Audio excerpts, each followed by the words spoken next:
What's going on, guys? It's your boy D coming at you with another episode of What the Puck here on Game On. Hope everyone's having a good Monday. Finally able to talk about some hockey. I'm super excited about it. Hopefully you guys are.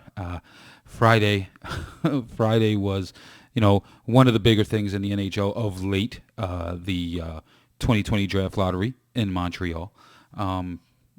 Absolutely huge shame for Detroit coming in fourth with the worst record in the NHL. They got the fourth position, but it's a bit of history.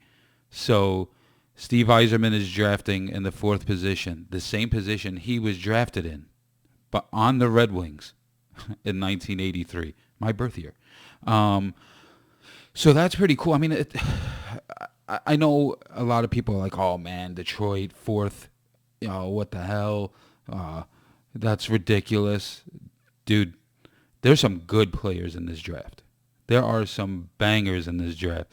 There are some guys that can just flat out play and will make the NHL. I would say, out of the top 8 in the draft lottery, there's at least 6 guys, maybe even 7, that'll make a team. So the shakeout of that, we'll start from the bottom. So in the 8th spot is Buffalo. 7th is Jersey. 6th is the Anaheim Ducks. 5th is Ottawa. You got 4th in Detroit. Ottawa, again, coming in the 3rd from their trade with San Jose. And LA with the number 2 pick. I mean, good for them. That speeds up their rebuild. That should be fun for them to see, what they can build on. And then the number 1 pick. So here's how this works.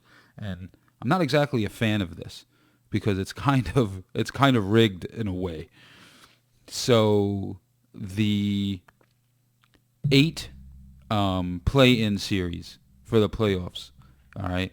So out of the 8 play-in series, so in the West you have the Oilers versus the Blackhawks, then you have the Predators versus the Coyotes, then you have the Canucks versus the Wild, and the Flames and the Jets. All amazing series, by the way, and that's in the West. In the East, you have the Penguins and the Canadiens, Hurricanes and the Rangers, boom, Islanders and the Panthers, and the Leafs and the Jackets. So here's how this works. So, first round of the playoffs, okay?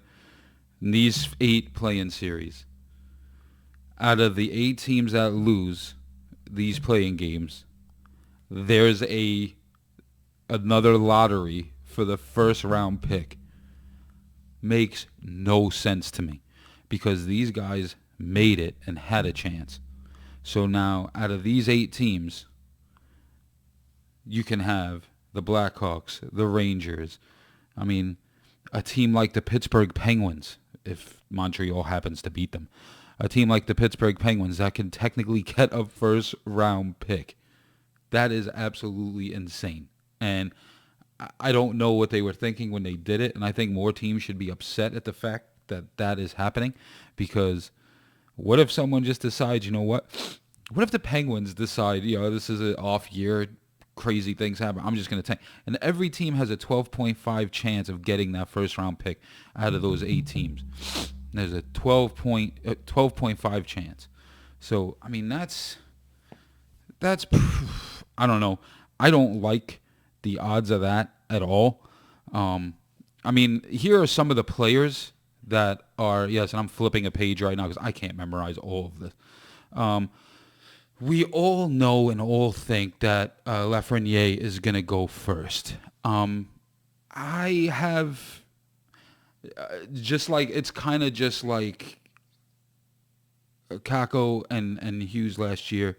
Lafreniere is a left wing. Comes from Rimouski. I don't know. He's a great player. He puts up numbers. He's all over. But usually if you look at drafts and in recent history and you look at, he was with the Devils last year over Kakko, who's a winger, people tend to go center with their first round pick. And that's my opinion. If I was a GM, that's how I would go. That's how you're going to build your team. You know what I mean? So, I think it's going to be a toss-up. I think you have Lafreniere and you have Quentin Byfield, out of Sudbury. Quentin Byfield, he's a big dude, big center, man. He's 6'4", 215. He's growing. His skating is insane. He gets in the corners. He's a defender. He can play power play and PK. Kid's just nonstop. Lafreniere, just all-around good player, and I get that. My number 3, it's a good toss-up between Lafreniere and Quentin Byfield at number 1 and 2, honestly. If you take any of those guys, you're in good shape, and your rebuild is just hit the accelerator. Tim Stutzel, insane, great player over from Mannheim in Germany. He's another left wing, a little speedy, can get in the corners too. He's a little grittier. He plays that big German game out there. So, I mean, I think he goes 3. Then you have number 4 in my eyes. I'm doing the top. I'm doing 9 because that's just how I feel. And out of the 8 that are coming out of that draft lottery, this is how I feel it's going to shake out in my eyes. These are my top 9. So number 4 is Marco Rossi. He plays over in Ottawa, the OHL. He's a center. He's 5'9", 183. Smaller, speedier center. Plays like Giroux, from what I understand. He led the OHL in points. 39 goals, 81 assists. And he also kills penalties. So he's a two-way player. So there you go. And he's number 4 in my eyes. He's the leader in the OHL. So, I mean, if you look at Detroit's options, and obviously this is the big talking point because they didn't get the first-round pick and they're 4th, and that's why I'm using them as an example. If you look at their 4 choices, I think they win no matter what. I mean, okay, so you drop all the way to 4. So Lafreniere is 1st, Quentin Byfield's 2, Tim Stutzel comes in at 3. You get Marco Rossi, who's a amazing center and led the OHL in points, and you're gonna say you're losing at that point? I don't think so. So I mean, that's in my eyes. Then next you have Jamie Drysdale. He's probably the best defenseman in the draft this year. Played in Erie of the OHL. 5'11", 185, right-handed shot. I mean, kid is big, man. Kid's big, puck moving, real good. I mean, I watch some highlights from him. He just flat out play. I think he's a candidate. He's a candidate to win Rookie of the Year in my eyes in the Calder as a defenseman for sure. If especially just the way he plays and the way I watched. Next on this list, number 6, I have Cole Perfetti. He's coming from Saginaw in the OHL. Another smaller center. From what I watched and what I've read, he seems to be one of those guys that's like right man, right spot kind of guy. Like he's always there. He's always in the right spot, and that's something that you want as a team, especially if you're rebuilding. He was second to Rossi as well in the OHL with 111 points. He had 37 goals, 74 assists. So that's my guy coming in at 6th. In my opinion, this is a guy that, again, can help a team like Jersey, like Anaheim, Detroit, Ottawa if they take him. Either one of those teams can benefit from having a guy like Cole Perfetti. Next on my list, number 7, Lucas Raymond. He's a left winger from Frölunda over in the Swedish Elite. Very fast winger, can play both sides, so left wing and right wing. Great offensive ability. Super feisty, can play power play and PK, so he can kill penalties. He can score on the power play. Killed it in the Swedish Elite League. Super excited to see him come over to the NHL and see how he can thrive.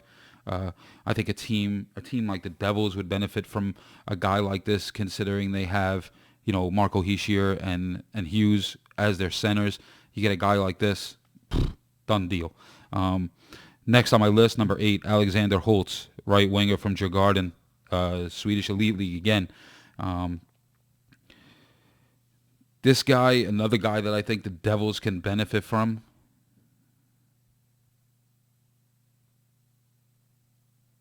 Another guy the Devils could benefit from. I feel that this guy's a shoot-first mentality. Great winger. He can also play both sides. he's not. I mean, in my opinion, he's one of those guys that's just going to get a shot off from anywhere, and one of those guys that's a playmaker's dream. So you look at Hughes, you look at Heishier, perfect in my opinion, and this is someone that I believe that can put up big numbers in the NHL as well, especially since he has that shoot first mentality and he gets shots off again from anywhere. He's 6 foot, 192. He's only going to get bigger. He's 18. I mean, that's insane. And then my odd man out pretty much out of those 8, and I think he will get, it depends. Jack Quinn, another right winger from Ottawa. He's technically the best goal scorer in the draft with 52 goals in 62 games. That's pretty impressive if you ask me. And that's my number 9. He's my number 9. After watching video, reading about these guys, reading the scouting reports, this is my top 9. I didn't go top 10 because there's only 8 right now. I didn't go top 10. So I did 9. I did an odd man out. This kid, Jack Quinn, he can skate. He battles for pucks. He always wins battles in the corners. Kid can skate. His skating is building as he's growing. So this is something to watch for. And that is my top 9. That is my top 9. So looking at the draft order again, number 1 obviously is going to be picked out of the 8 play-in series, which I disagree with. This is the only thing I think they got wrong. I think this is the only thing the NHL got wrong, in my eyes, is the way the draft is going. And I think a lot of teams are going to be upset about that. Because I can tell you what, if the Penguins beat Montreal and Montreal wins the first overall pick in Montreal in 2020, and they pick the French-Canadian kid, Lafreniere, I know Montreal is going to go crazy in the streets, but a lot of people are going to think it's fixed. And I don't think that at all. So don't take my words out of context. I'm just saying people will. That's just the way people's minds work nowadays. And that's what's going to happen there. So in my opinion, the draft order, given the talent that is in this year's draft, I think, it sucks Detroit didn't get first pick. Ottawa has 2 picks in the top 5, which is huge. That really speeds up their process in their rebuild. So I'm excited to see how that goes. It's going to be a lot of fun to see and how that shakes out. So moving on to actually playing the game, okay? And I'll cover the draft, obviously, as more and more, come about and as we get closer. But so July 10th is the date here for Phase 3 to start, which means training camps start. They've already started in teams' home facilities, and but that's kind of optional.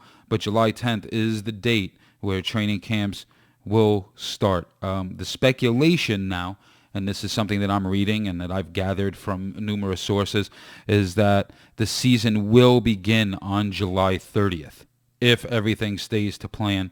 July 10th, that the camp starts, so that gives 20 days to start the season, which I think is more than enough if they practice in the fashion I believe they're going to. Then that leaves the hub city. So we already know of one. We know Vegas is going to be one. And if you've been following my Twitter and our Twitter at Game On, and you've been following everything, you know that I fucking can't stand the fact that they listed 10 cities, well, technically teams, that could be hub cities. Okay, knowing, and I know the NHL, knowing damn well that they were going to pick Vegas as one, and I'm almost 99% sure they're going to pick Toronto as the other for the Eastern Conference. And that's why they're waiting this long, because they're waiting to see what Canada does with the border to allow, people to cross over, with COVID-19 and everything. This is what's been going on.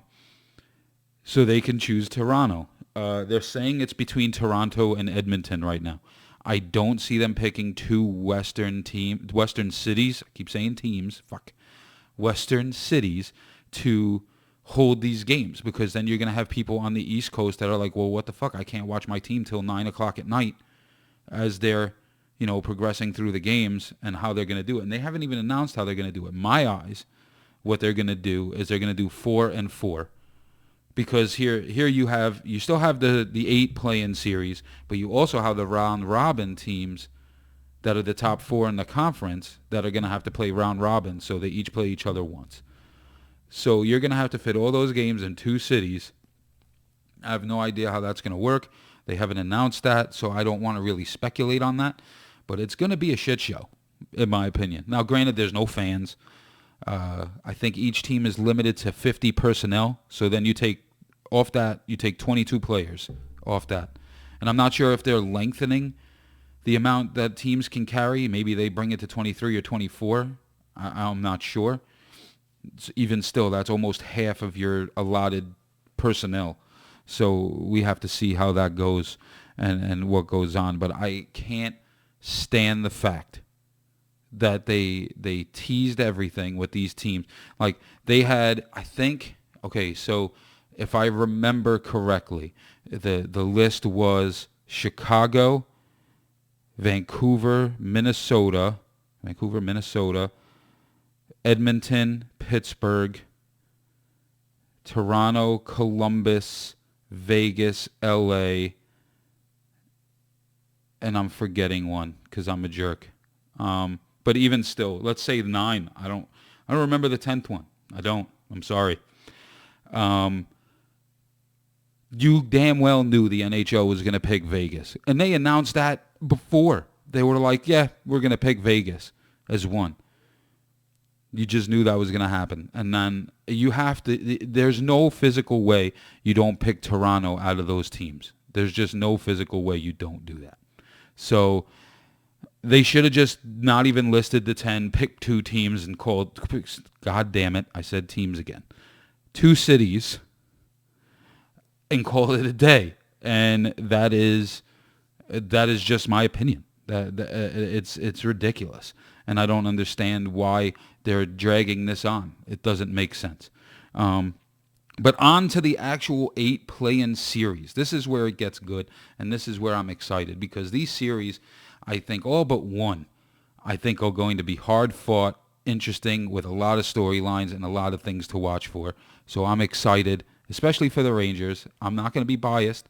Diehard Ranger fan, as you guys know. Not going to be biased, even though I'm wearing the shirt. But I'm not going to be biased. So we'll start in the West. First series is the Oilers and the Blackhawks.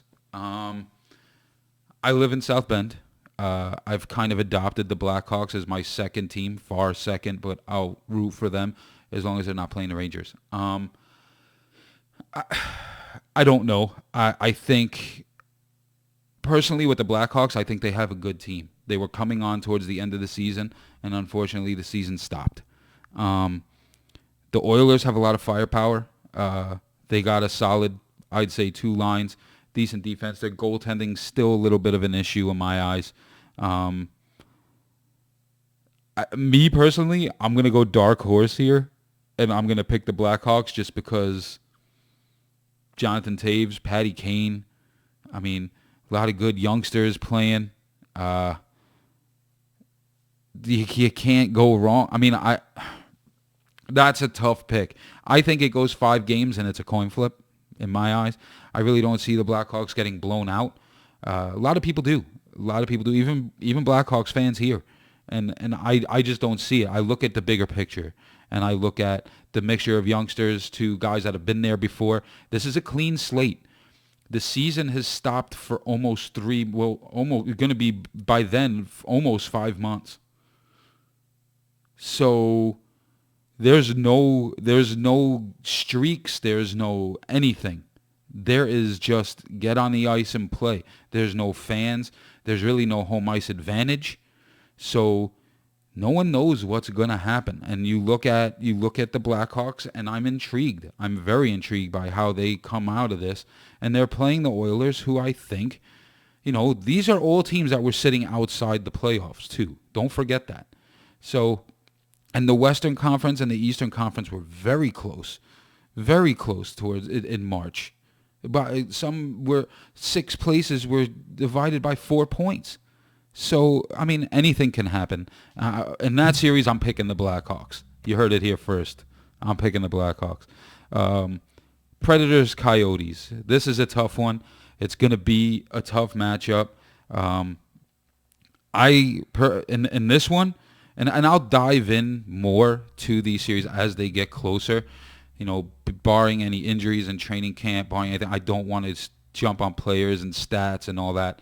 I'm just going to pick based on how I feel these teams were playing towards the stoppage and what I think could happen with the players they do have. And if you look at the Predators and Coyotes, I think the Predators have the goalie advantage, but I think they're even everywhere else.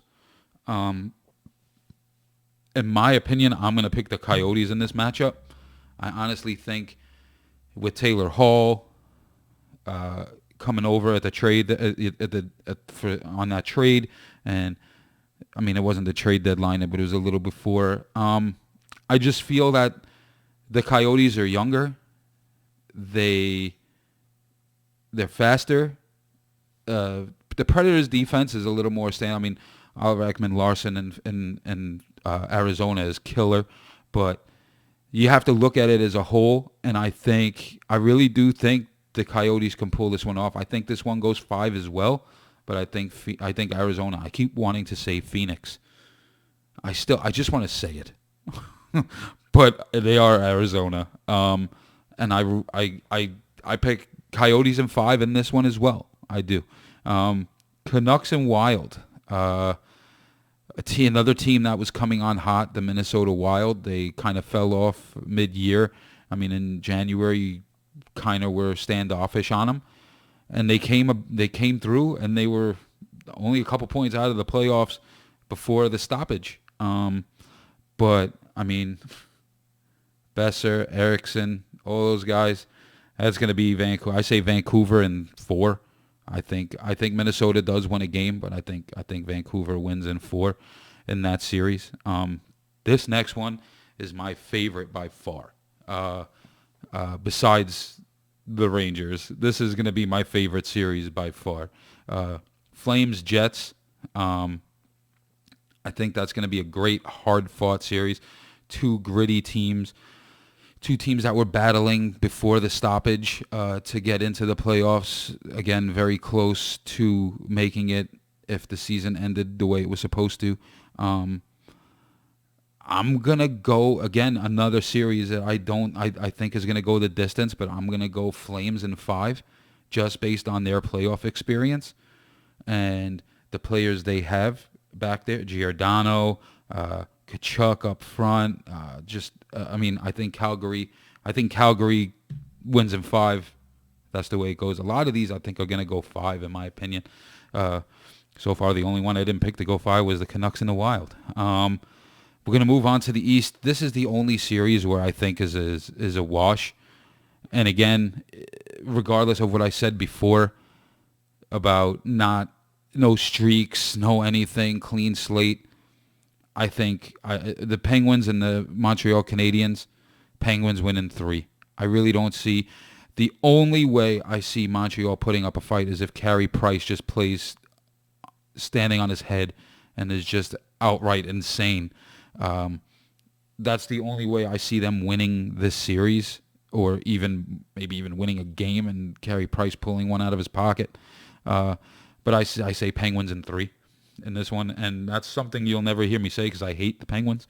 So now the next series, the Rangers and the Hurricanes. So how I feel about the Rangers right now. Do I think they would have made the playoffs being how they were playing towards the end of the year?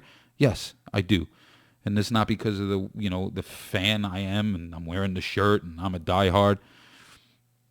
I feel they would have made it anyway based on the teams they've beaten and how they've beaten them and how they were coming alive and how players were playing at that time. Tough opponent in Carolina. The Rangers had some injuries. I'm not sure if Kreider will be back for this series or not. This is depending on when they start. July 30th, I think, would be the week before. I think he would be coming out of the injury from his ankle. So I'm not sure if he's going to play, and that's a big decision maker for me because you need a guy like that against Carolina in front of the net, and you need that speed. So, I mean, I think it's going to go 5, and I think it's going to be a coin flip. Don, personally, the Rangers win. Don on What the Puck, giving you guys information. I honestly say coin flip, 5 games. I really see that going 5 games. It's good. It's going to be a tough matchup for the Rangers, and they have an experience in the playoffs right now. How they got younger. I mean, if Zibanejad just plays lights out, Kako comes alive, Fox comes back, stronger than ever. D'Angelo, all these guys play the way they were before the stoppage. And if you have the three-headed goalie monster playing in the playoffs, which I think during the regular season it hurts a team, but in the playoffs I really think it helps a team if you throw a different look at a team every night. So, I mean, if you have Lundqvist,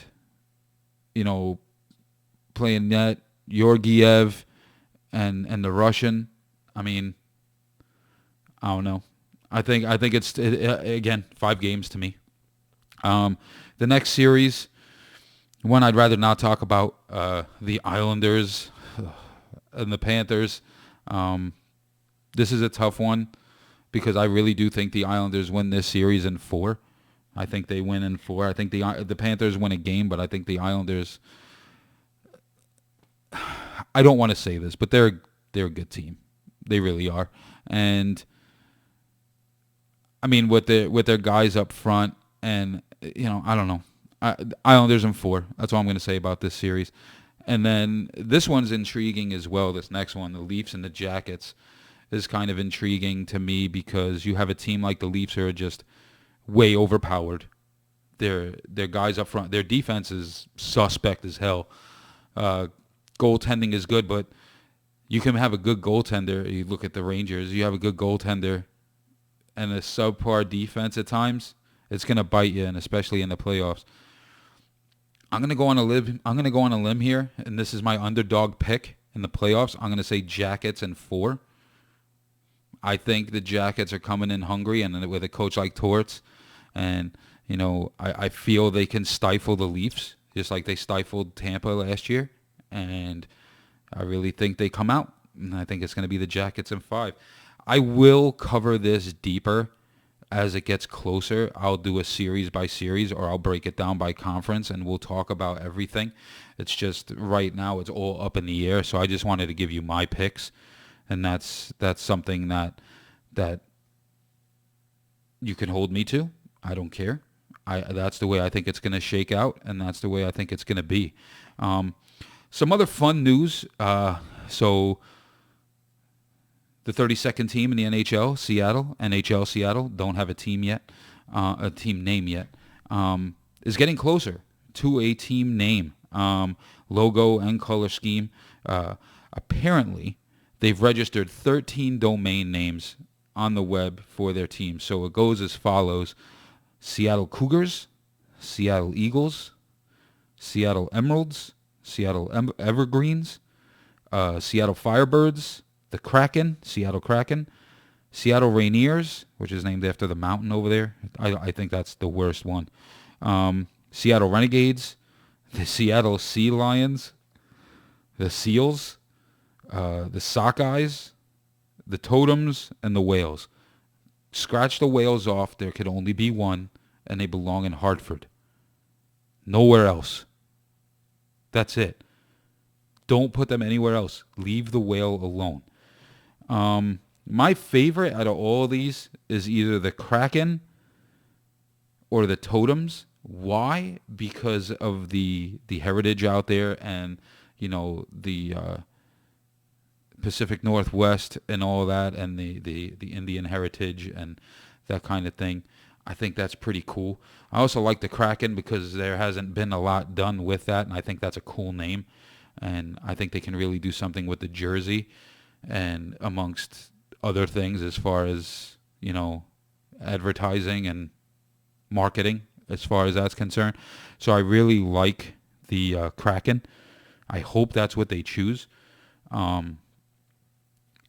We'll find out. They're closer and closer. They're taking their time. According to Ron Francis, their GM, they're just, with the political climate and everything that's going on right now, and especially, things in Seattle and a little bit of unrest there with, what has happened. And we don't get into politics here at Game On, so, take with that what you may.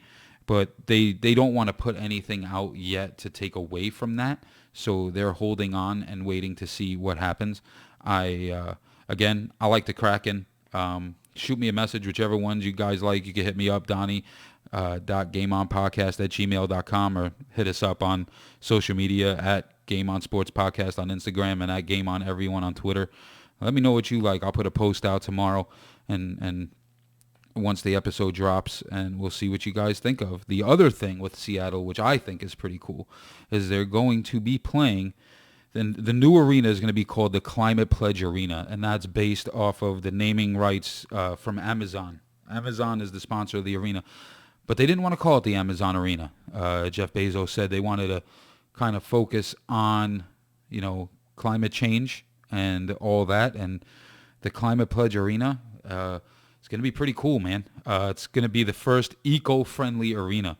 So it'll be all electric, zero carbon, zero waste, reclaimed water to make the ice. So it'll be the greenest ice in the NHL. Hopefully not the color green. And the cool thing about it is, it's the first of its kind. So that's pretty awesome to me. I would like to see how they do it. They also stated that it will be free public transportation to patrons attending games. So that's the WNBA, Seattle hockey team when that starts, 2021, 2022, and all concerts and everything in the new arena. It was called the Key Arena before. We hosted the Seattle Supersonics and all that. Took on a big renovation knowing that this was going to happen. So I'm kind of excited to see how that works. I'm going to try my best to get out there to a game and check it out. But that, I'm really excited about how that arena comes out and the team name and what they're going to do. I'm really hoping the color scheme's got like a green in it or something like that. I don't want this to fall the same way Vegas did. They missed an opportunity with Vegas when they named them, and that's again my opinion, but they really did miss an opportunity. So you guys suck for that. Again, guys, thank you so much. I know there wasn't a lot to talk about yet, but just be happy that we're getting hockey back. Super excited. There is going to be a lot to talk about here in the coming weeks, leading up to a hopefully non-speculated July 30th return of hockey. It's going to be interesting to watch. No fans, no anything. I'm super excited, though, to see how it shakes out. Clean slate. Again, check us out at Game On Everyone on Twitter and at Game On Sports Podcast on Instagram. We're also on TikTok at Game On Sports Podcast. So check that out. This episode will air on YouTube, so you will see this face on YouTube. If you're listening on the podcast, thank you so much for supporting. We look forward to getting at you. We'll be coming at you with What the Puck every Monday. Looking forward to it, and you guys have a great day. Enjoy your week. Happy 4th of July, and we'll be back at you on the 5th. Game on. Hockey, it's only a game. Why do you have to be mad?